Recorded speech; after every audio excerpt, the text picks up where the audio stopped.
The design for cargo defense has been evolving a lot lately, and I had an epiphany this week. Sometimes switching gears is what it takes to look at things differently and realize the obvious. This is a game all about defending cargo, and I'm working on an economy simulation, so it would be absurd not to let you buy and sell goods directly for profit.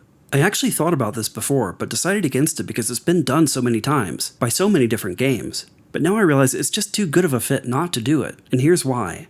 First, a keen observer of events in the news and traffic patterns could predict when prices will rise or fall, and take advantage of this. This would add more strategy to space trading than in other games I've played. Secondly, whatever cargo you're carrying would take up space, whether you bought it or it's for a delivery mission. That means less space for defenses, so it's a trade-off of high risk for high reward. And while I'm at it, I can let you take multiple jobs at once. Since I'm changing travel to a hyperspace lane-style system, some job destinations might take multiple jumps, and you might pick up additional jobs on the way. But since pirates are attracted by the sum value of your cargo, the more you carry at once, the more you'll get attacked.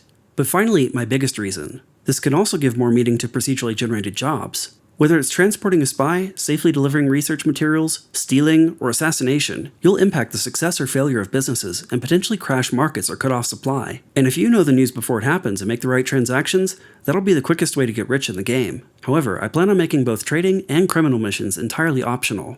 There's still a lot to figure out, but my general plan goes something like this. Each space station has spaces that can be occupied by various organizations, companies, pirate factions, maybe even temples or special interest groups. Those organizations will be driven by a simplistic AI to take actions like buying raw manufacturing materials, researching more efficient processes, hiring specialists, etc.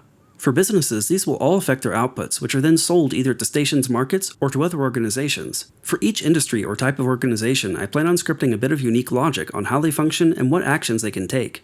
Then there are agents. These are AI characters in the universe, and will each have a role to play, but that role can change over time. For instance, an agent might be a manager at a company, using his skill to boost efficiency each day they're on site. But then perhaps a competitor wants him out of the picture, and hires a mercenary to attack while he's traveling for a vacation.